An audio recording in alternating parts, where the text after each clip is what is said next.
नमस्कार मित्रांनो, जी के स्टोरी टेलरमध्ये तुमच्या सर्वांचं स्वागत आहे। तर मी आज पुन्हा एकदा घेऊन आलोय खास तुमच्यासाठी एक चित्तथरारक आणि भयानक असा अनुभव। आतापर्यंत तुम्ही आपल्या चॅनलला सबस्क्राईब केलं नसेल तर नक्कीच सबस्क्राईब करा, जेणेकरून भविष्यात येणाऱ्या व्हिडिओज मी तुमच्यापर्यंत पोहोचवू शकेन। तर चला जास्त वेळ न घेता आजच्या भयानक आणि चित्तथरारक अशा अनुभवाला सुरुवात करूया। तर अनुभव हा शिवम कबाडे यांनी पाठवला असून याचे सर्व श्रेय हे त्यांनाच जाते। 2-3 वर्षांपूर्वींचा हा अनुभव आहे। मी माझ्या परिवारासह गावात राहतो। गावापासून 3-4 किलोमीटरवर आमचं शेत आहे। आमच्या शेतात तेव्हा पेरूची बाग लावली होती। झाडांना चांगले मोठे मोठे पेरू धरले होते। रात्रीचे कोणी पेरू तोडून घेऊन जाऊ नये म्हणून आम्हाला रात्रीचं शेतात राखणदारीसाठी जावं लागायचं। तसं सहसा मीच जायचो। तर एक दिवस झालं असं की घरी पाहुणे आल्यामुळे शेतात जायला थोडा उशीर झाला। माझी ॲटलास सायकल घेऊन मी शेतात जाण्यासाठी निघालो। रात्रीचे 8 वाजून गेले होते। चांगलाच अंधार पडला होता। बॅटरी सायकलला बांधून बॅटरीच्या उजेडात मी चाललो होतो। गावच्या विशीपाशी आलो आणि वातावरणात अचानक बदल झाल्याचे जाणवले। जोरजोरात हवा सुटली।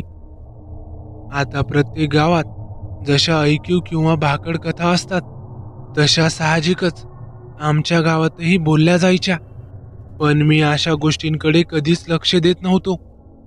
पण आजचा प्रसंग असा भयानक होता की लहानपणापासून ऐकलेले सर्व किस्से आठवू लागले। मनात हळूहळू भीती दाटून येऊ लागली। आजूबाजूची झाडे झुडपे जोरजोरात हलत होती। झाडे हलताना विचित्र आवाज करत होती। वारं वावदन सुटतं की काय म्हणून मी शेतात न जाता पुन्हा माघारी जाण्याचा निर्णय घेतला। आणि तेवढ्यात कोणी जोरात धक्का द्यावा तसा जोरदार धक्का मला बसला आणि मी खाली पडलो। त्या निर्जन रस्त्यावर मला सोडून दुसरं कोणीच नव्हतं। सर्वत्र काळाकुट्ट अंधार पसरलेला होता। नक्कीच काहीतरी भयंकर प्रकार आहे हे मला कळून चुकलं होतं। भीतीने पोटात गोळा आला होता। हातपाय थरथरत होते आणि तेवढ्यात खांद्यावर एक थंडगार स्पर्श जाणवला। मी चमकूनच मागे वळून पाहिले आणि माझ्या पायाखालची जमीनच सरकली। माझ्यासमोर एक शीर नसलेलं फक्त धड उभं होतं। मला माझ्या डोळ्यांवर विश्वासच बसत नव्हता की मी नक्की काय पाहतोय। त्या खांद्यावरल्या हाताला मी जोरात हिसका दिला आणि जीवाच्या आकांताने ओरडतच मी थेट गावच्या दिशेने पळत सुटलो। सायकलही तिथेच पडलेली होती। घामाने अंग ओलचिंब झालं होतं। अंधाराचं काहीच दिसत नव्हतं, पण दिसल त्या वाटेने आणि अंदाजाने मी पळत होतो। अंगाला काटे झुडपे ओरबडत होते।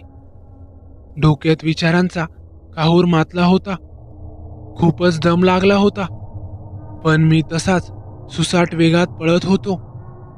अर्धा पाऊण तास पळाल्यानंतर गाव दृष्टीस पडले। लोक बाहेरच बाजा टाकून झोपलेले होते। मी तिथे जाताच सर्वजण लगेच उठले। काळजीपोटी सर्वजण काय झालं म्हणून विचारू लागले, पण भीतीने आणि खूप पळाल्याने माझी बोबडी वळाली होती। तोंडातून शब्दही फुटत नव्हते। ग्रामस्थ मला माझ्या घरी घेऊन गेले। घरचेही खूप घाबरले होते। मी काही सांगण्याच्या स्थितीत नव्हतो। मी तसाच अंथरुणावर जाऊन पडलो। अंगावर अंथरूण घेऊन घट्ट डोळे मिटले होते, पण झोप काही लागत नव्हती। तेव्हा आजूबाजूला बसलेल्या घरच्यांच्या गोष्टी माझ्या कानावर पडत होत्या। आजी बाबांना ओरडत होती, एवढ्या अपरात्री कशाला पाठवलंस त्याला।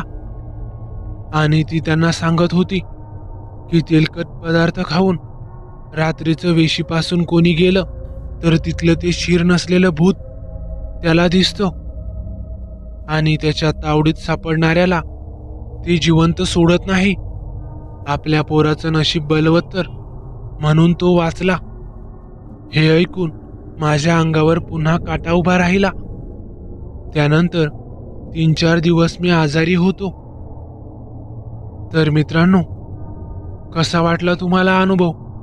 आवडल्यास नक्की लाईक करा, कमेंट करायला विसरू नका आणि आपल्या चॅनलला आतापर्यंत सबस्क्राईब केलं नसेल तर नक्की सबस्क्राईब करा, जेणेकरून भविष्यात येणारे व्हिडिओज मी आपल्यापर्यंत पोहोचवू शकेन.